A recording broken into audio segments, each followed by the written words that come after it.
આજના આ વિડિયો લેક્ચરમાં આપણે 5મા ચેપ્ટરના દાખલાઓ છે એ સોલ્વ કરવાના છે। આગળના લેક્ચરોમાં આપણે ઉદાહરણ સ્વાધ્યાયના ઘણા બધા એક્ઝામ્પલો સોલ્વ કર્યા છે।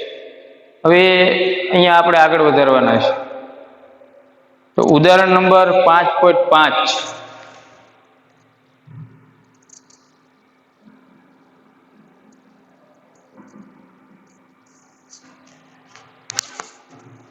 आकृतिમાં દર્શાવ્યા મુજબ બે એક સમાન બિલિયર્ડ બોલ એક દ્રઢ દિવાલ પર સમાન ઝડપથી જુદા જુદા કોણે અથડાઈને ઝડપમાં કોઈ ફેરફાર કર્યા વિના પરાવર્તન પામે છે। બિલિયર્ડ બોલ એટલે આપણે પૂલ ટેબલ ને એવી રમતોમાં જે બોલ વપરાય છે। બે એક સમાન બિલિયર્ડ બોલ એક દ્રઢ દિવાલ પર સમાન ઝડપથી પણ જુદા જુદા કોણે અથડાઈને ઝડપમાં કોઈ ફેરફાર વિના પરાવર્તન પામે છે। તો પેલું, દરેક બોલને લીધે દિવાલ પર લાગતા બળની દિશા કઈ હશે? બીજું, દિવાલ વડે બંને બોલ પર લગાડેલ આઘાતના માનનો ગુણોત્તર કેટલો હશે? બે આકૃતિ અહીંયા આપી છે।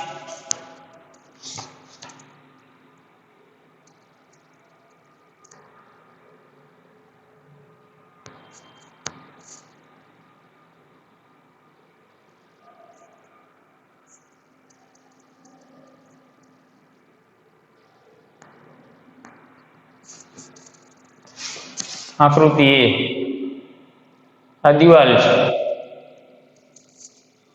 बोलनी शरूआतनी झड़प यू दीवाल साथे અથડાઈને બોલ એ જ દિશામાં પાછો ફરે ત્યારે એની ઝડપ પણ યુ જ છે। ઝડપનું મૂલ્ય છે બદલાતું નથી પણ દિશા બદલાઈ જાય છે। ત્યાર પછી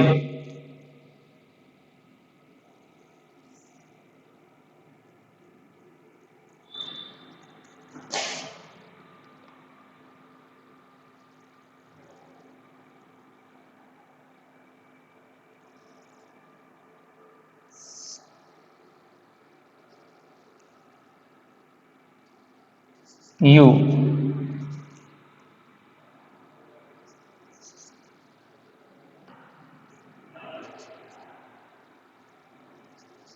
दृष्टि बी पहली स्थिति है एमां बिलियर्ड बॉल आम दीवाल ने लंब रूपे आपात थाय छे अने અથડે पाछो मूळ जे एनी दिशा जे एनी विरुद्ध दिशा में पाछो फरे छे। आ बीजी जे स्थिति है एमां बिलियर्ड बॉल ने दीवाल ने आपणे लंब दोरेलो कल्पीए तो ए लंब साथे 30 डिग्री ना खूणे आपात करवामां आवे छे अने दीवाल साथे અથડાય અને આ બોલ એટલી જ ઝડપથી ઝડપ બદલાયા વગર લંબ સાથે 30 ના ખૂણે એ અથડાઈને પાછો આવે છે। અહીંયા બંને કિસ્સામાં ઝડપ સરખી છે, અહીંયા બંને કિસ્સામાં ઝડપ સરખી છે। તો આ બંને કિસ્સાઓમાં બોલ વડે દિવાલ પર લાગતા બળની દિશા કઈ હશે?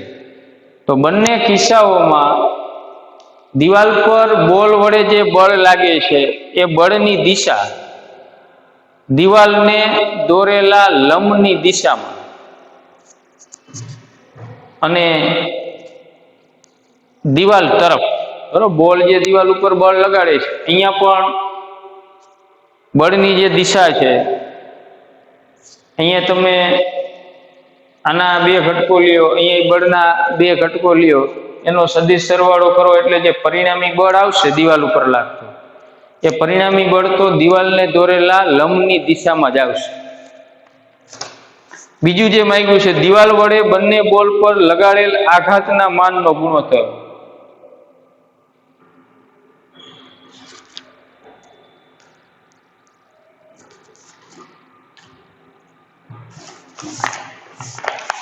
હાલો, પેલી જે કન્ડિશન છે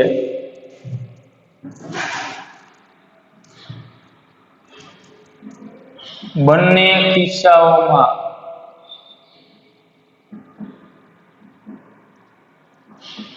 બોલ વડે दीवाल पर लागतु बळ દિવાલને લંબરૂપે ઋણ x અક્ષની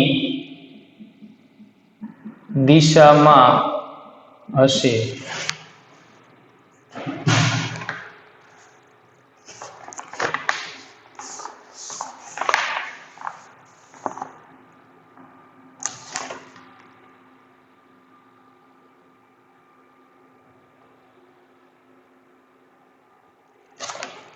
સોરી, બોલ વડે લાગતું બળ છે એ આ દિશાને આપણે ધન x અક્ષની દિશા ગણીએ તો બોલ વડે દિવાલ પર લાગતા બળની દિશા ધન x અક્ષની, જ્યારે દિવાલ વડે બોલ ઉપર લાગતા બળની દિશા ઋણ x અક્ષની.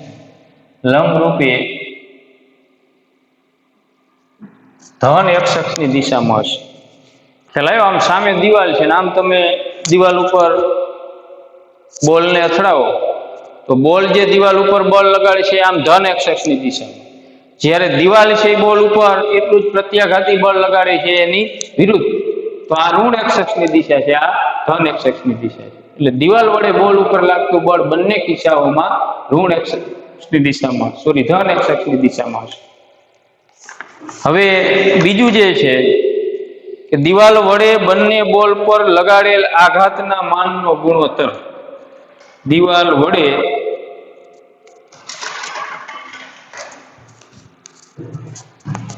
તો પ્રથમ કિસ્સો જે છે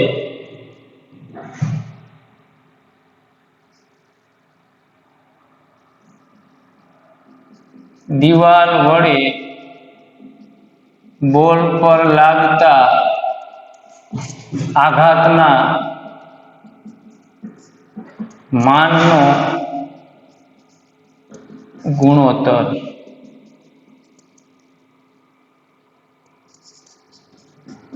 ધારો કે બોલનું દળ m અને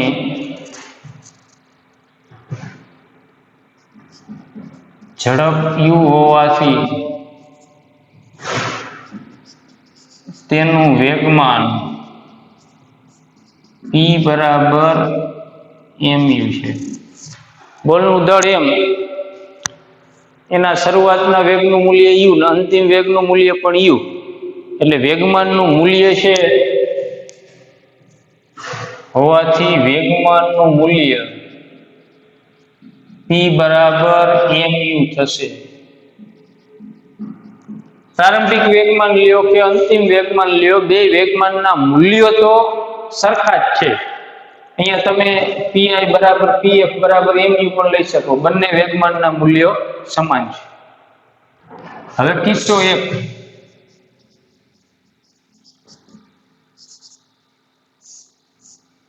આ પ્રથમ કિસ્સો. તો પ્રથમ કિસ્સામાં બોલનું જે પ્રારંભિક વેગમાન, આ દિશા છે x અક્ષની છે, આ x અક્ષ y અક્ષ.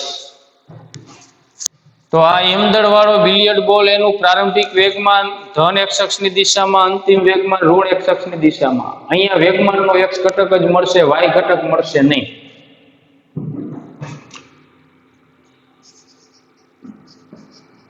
બોલના પ્રારંભિક વેગમાનનો x ઘટક pi of x બરાબર mu. બોલના અંતિમ વેગમાનનો x ઘટક pf of x બરાબર -mu. સમજાણું? વેગમાનનો x ઘટક પણ શરૂઆતનું વેગમાન એટલે pi, એનો x ઘટક mu. અંતિમ વેગમાન દિવાલ સાથે અથડાઈને બોલ પાછો ફરે છે ત્યારે એનું જે વેગમાન છે એ અંતિમ વેગમાન, એનો x ઘટક -mu.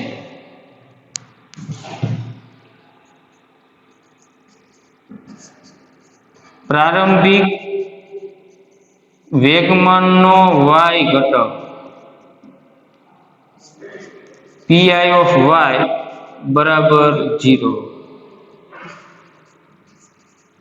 અંતિમ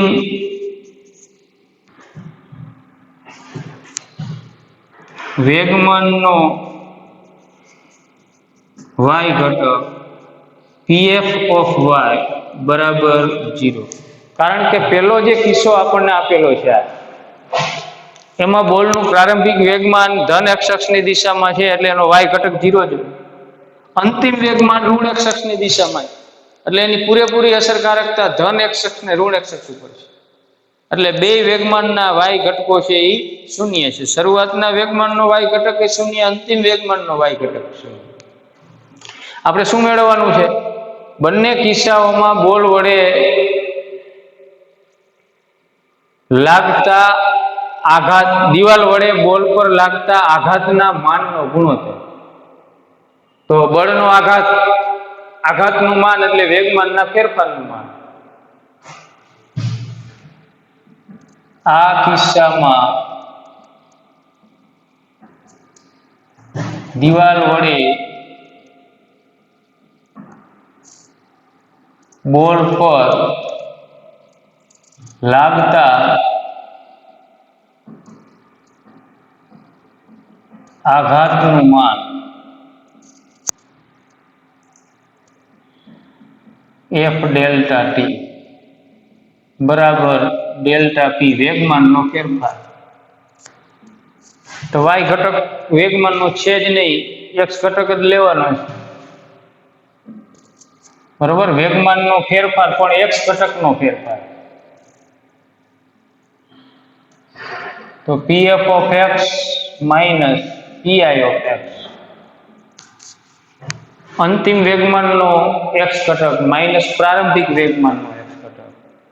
અંતિમ વેગમાનનો x ઘટક માઇનસ mu, પ્રારંભિક વેગમાનનો x ઘટક mu, એટલે minus 2mu F delta T. આ પેલા કિસ્સામાં એટલે 1. હાલો હવે કિસ્સો બીજો.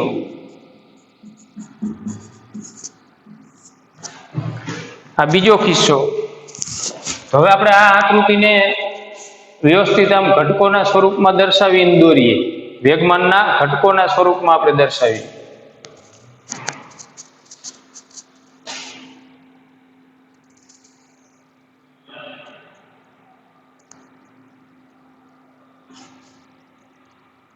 દિવાલ સાથે દોરેલો લંબ.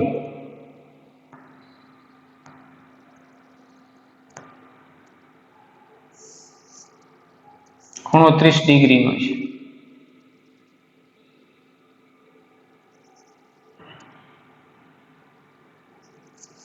આ ખૂણો પણ 30 ડિગ્રીનો થશે.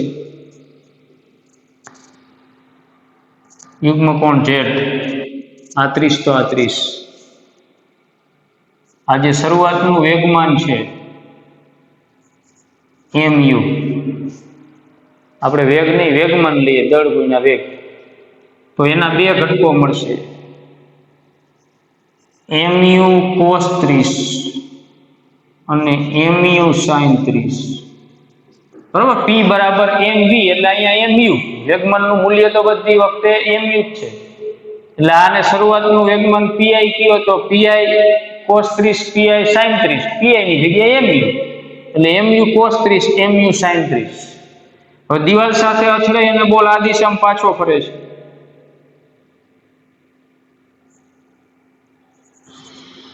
તો આ વખતે જે એનું વેગમાન છે એના આપણને બે ઘટકો મળે.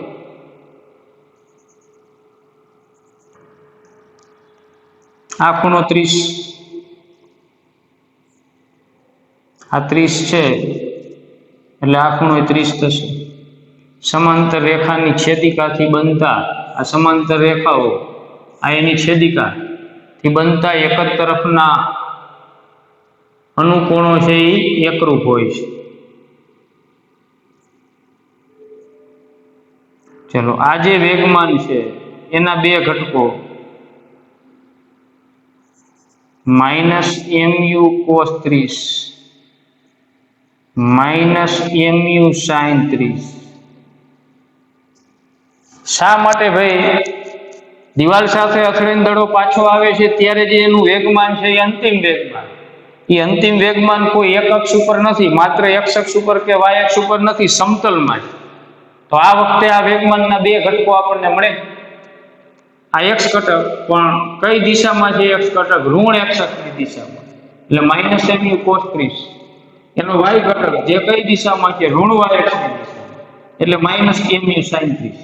જ્યારે બિલિયર્ડ બોલનું શરૂઆતનું વેગમાન છે પીઆઈ, એના જે બે ઘટકો છે પીઆઈ cos 30, પીઆઈ sin 30, પણ પીઆઈ લો કે પીએફ લો એનું મૂલ્ય તો mu થાય, દળ ગુણ્યા વેગ. શરૂઆતના વેગમાનનો એક્સ ઘટક ધન એક્સ અક્ષ ઉપર એટલે ધન, વાય ઘટક ઋણ વાય અક્ષ ઉપર એટલે ઋણ. અંતિમ વેગમાનનો એક્સ ઘટક ઋણ એક્સ અક્ષ ઉપર એટલે માઇનસ, એનો વાય ઘટક છે એ ઋણ વાય અક્ષ ઉપર એટલે માઇનસ.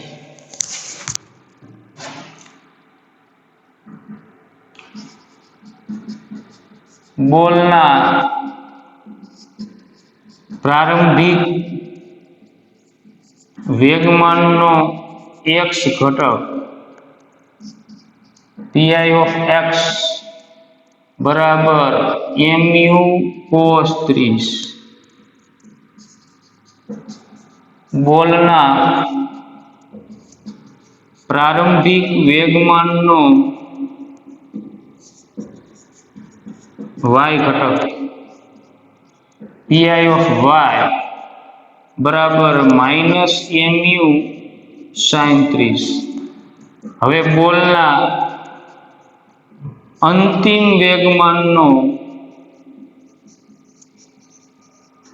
એક્સ ઘટક, અંતિમ વેગમાન એટલે દિવાલ સાથે અથડાઈને પાછો ફરે બોલ એ વખતે, તો પીએફ અંતિમ વેગમાન પણ એનો એક્સ ઘટક માઇનસ mu cos 30. બોલના અંતિમ વેગમાનનો વાય ઘટક પીએફ ઓફ વાય બરાબર માઇનસ mu sin 30. હવે બળનો આઘાત એટલે વેગમાનનો ફેરફાર. અહીંયા વેગમાનનો ફેરફાર બે અક્ષ ઉપર થાય છે એટલે બે ઘટકો લેવા પડશે.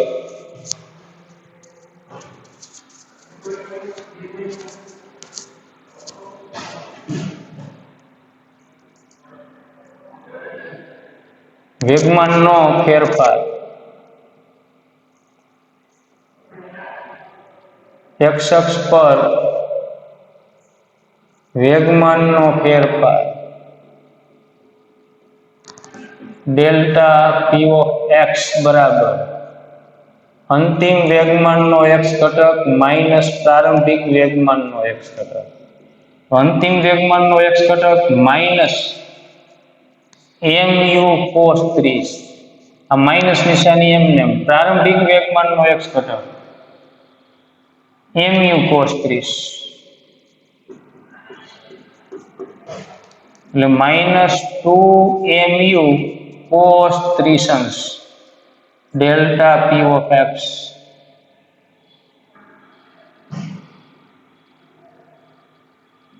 હવે વાય અક્ષ પર વેગમાનનો ફેરફાર ડેલ્ટા પી ઓફ વાય બરાબર P of F Y minus P I of Y. અંતિમ વેગમાનનો વાય ઘટક માઇનસ પ્રારંભિક વેગમાનનો વાય ઘટક, એટલે વાય અક્ષ ઉપર બોલના વેગમાનમાં થયેલો ફેરફાર ડેલ્ટા પી ઓફ વાય આપણને મળે. તો અંતિમ વેગમાનનો વાય ઘટક માઇનસ mu cos 30, આ માઇનસ પ્રારંભિક વેગમાનનો વાય ઘટક માઇનસ mu sin 30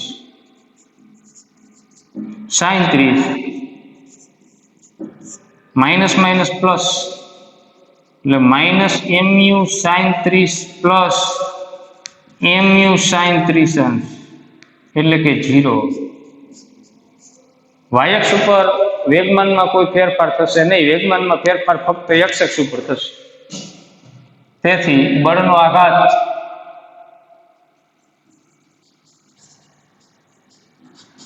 આ કિસ્સામાં દિવાલ વડે બોલ પર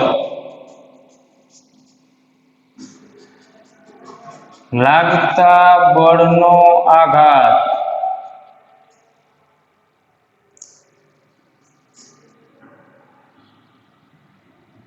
દિવાલ વડે લાગતા આઘાતનું મૂલ્ય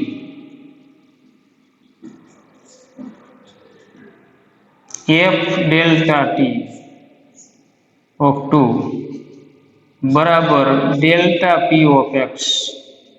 બરાબર, વાય એક્સ ઉપર વેગમાનમાં કોઈ ફેરફાર થતો નથી. વાય એક્સ ઉપર વેગમાનનો ફેરફાર 0, એટલે વેગમાનનો ફેરફાર ફક્ત એક્સ અક્ષ ઉપર થાય.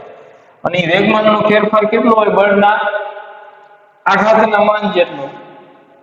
હાલો, આ કેટલો આપણને મળ્યો છે? -2 mu cos 30 F delta T of 2 number 2. આ બેનો હવે ગુણોત્તર લેવાનો છે. બે કિસ્સાની અંદર જે આઘાતનું માન મળ્યું, તો પહેલા કિસ્સામાં આઘાતનું માન, બીજા કિસ્સામાં આઘાતનું માન, આ બંનેનો ગુણોત્તર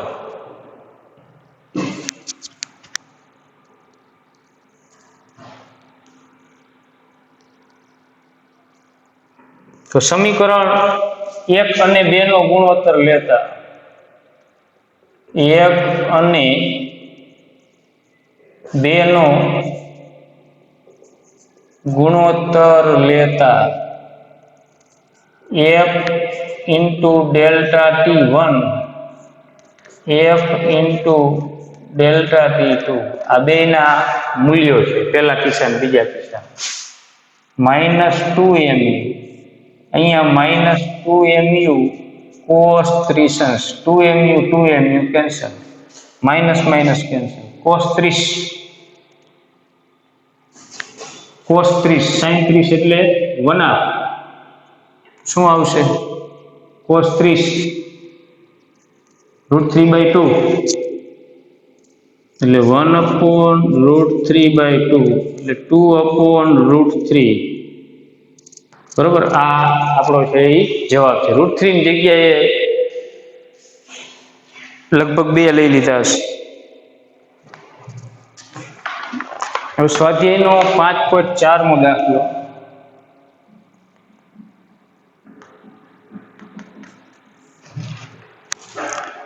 લીસાક સમક્ષિતિજ ટેબલ પર L લંબાઈની દોરીનો એક છેડો M દળના કણ સાથે અને બીજો છેડો એક નાની ખીલી સાથે જોડેલો છે.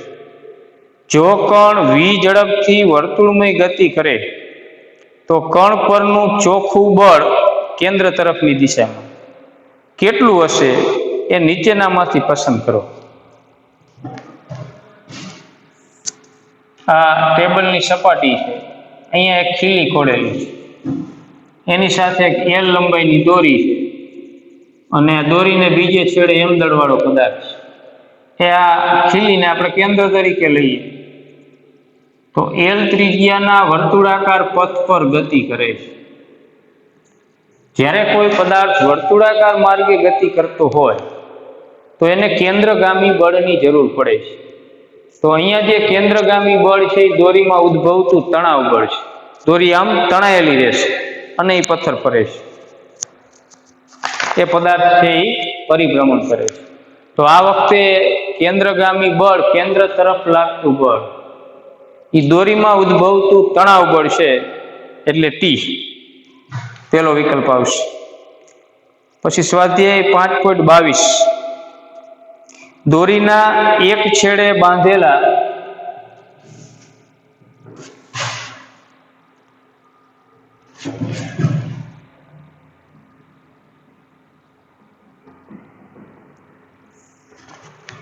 દોરીના એક છેડે બાંધેલા 0.25 kg દળના પથ્થરને સમક્ષિતિજ સમતલમાં 1.5 મીટર ત્રિજ્યાના વર્તુળમાં 40 રિવોલ્યુશન પર મિનિટ, આ કોણીય ઝડપ છે,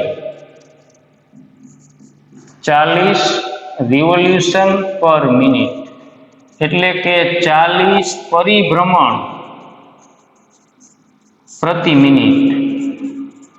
એક પરિભ્રમણ, એક વર્તુળાકાર માર્ગ પર પરિભ્રમણ પૂરું થાય એટલે કોણીય સ્થાનાંતર 360 ડિગ્રી એટલે 2π નું થાય.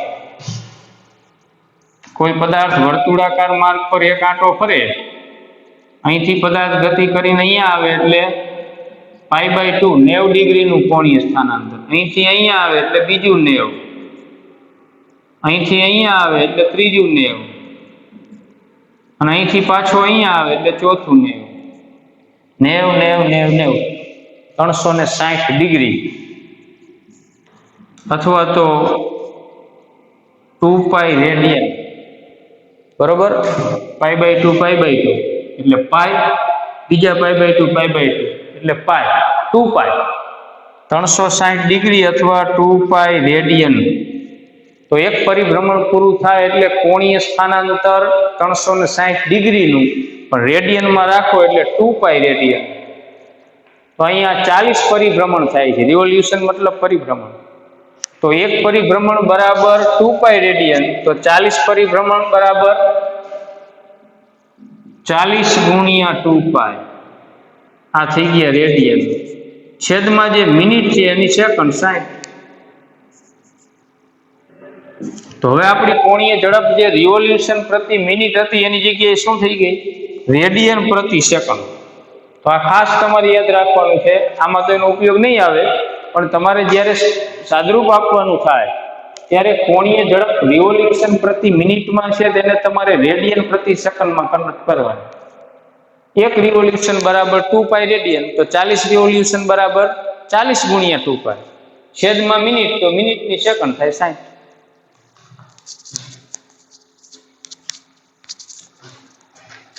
એક દોરીને છેડે 0.25 કિલોગ્રામ દળના પથ્થરને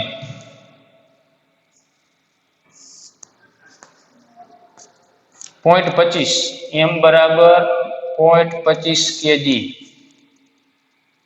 સમક્ષિતિજ સમતલમાં, આ જે સમતલ છે એક સમક્ષિતિજ સમતલ કહેવાય. એમાં આમ ફેરવવામાં આવે. દોરીને એક છેડાને તમે હાથમાં પકડી બીજે છેડે પથ્થર બાંધીને તમે આમ ફેરવો તો એ પથ્થર છે આમ વર્તુળમય ગતિ કરે છે. 1.5 મીટર ત્રિજ્યાની દોરી સાથે પથ્થરને બાંધીને આમ ફેરવવામાં આવે.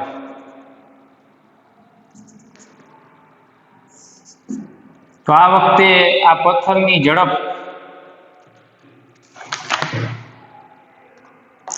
અહીંયા આપણને કોણીય ઝડપ આપી છે, રિવોલ્યુશન પ્રતિ મિનિટ. ઘુમાવવામાં આવે છે.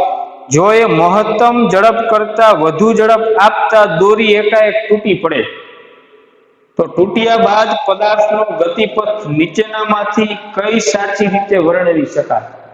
આમ તમે એ પથ્થરને ફેરવો છો અને જો દોરી તૂટી જાય, પથ્થર આમ ફરતો હોય અને દોરી તૂટી જાય તો પથ્થરનો ગતિમાર્ગ કેવો હશે? તો વર્તુળાકાર માર્ગે આ પથ્થર જે ગતિ કરે છે, તો વર્તુળાકાર ગતિમાર્ગના કોઈ પણ બિંદુએ પથ્થરના વેગની દિશા એ ગતિપથના દરેક બિંદુએ દોરેલા આમ સ્પર્શકની દિશામાં હશે. અહીંયા પહોંચે તો આમ સ્પર્શકની દિશા. તો આમ પથ્થર સમક્ષિતિજ સમતલમાં ભ્રમણ કરે છે આમ, અને કોઈ એક જગ્યાએ પહોંચતા દોરી તૂટે છે તો એનો વેગ કઈ દિશામાં હોય? સ્પર્શકની દિશામાં હોય. તો જે વિકલ્પો આપ્યા છે એમાંથી કયો વિકલ્પ સાચો એ આપણે કહેવાનું છે. એ પથ્થર ત્રિજ્યાવર્તી બહાર તરફ ફેંકાય. અહીંયા પથ્થર પહોંચ્યો અને દોરી તૂટી તો પથ્થર આમ ફંગોળાશે? આમ નહીં. આમ ફરતો હોય પથ્થર આમ, અને અહીંયા પહોંચે છે અને દોરી તૂટે છે તો આમ ફંગોળાશે ત્રિજ્યાવર્તી બહારની તરફ? નહીં. તો જે તે બિંદુએ પથ્થર પહોંચે કક્ષાના અને દોરી તૂટે તો કક્ષાના એ બિંદુએ એનો વેગ છે એ તો સ્પર્શકની દિશામાં છે, એટલે સ્પર્શકની દિશામાં જ ફંગોળાય છે. બી, દોરી તૂટે તે ક્ષણથી પથ્થર સ્પર્શકની દિશામાં ગતિ કરશે. સી, પથ્થર સ્પર્શક સાથે એવા કોણે ગતિ કરશે કે જેનું માન પથ્થરની ઝડપ પર આધારિત હશે. આમાં જે બી વિકલ્પ છે કે દોરી તૂટે તે ક્ષણે પથ્થર સ્પર્શકની દિશામાં ગતિ કરશે. તમે આમ ફેરવતા હોય ઉર્ધ્વ સમતલમાં, દોરી સાથે પથ્થર બાંધી દોરીના એક છેડાને હાથમાં પકડીને તમે આમ ફેરવો, તો અહીંયા નીચે પહોંચે અને બરોબર દોરી તૂટે તો પથ્થર આમ સ્પર્શકની દિશામાં ફંગોળાય. અહીંયા પહોંચે અને દોરી તૂટે તો આમ ફંગોળાય, પાછો નીચે આવે. પથ્થર ફરતા ફરતા ઉપર પહોંચે અને દોરી તૂટશે તો એ આમ ફંગોળાશે, સ્પર્શકની દિશામાં ફંગોળાય.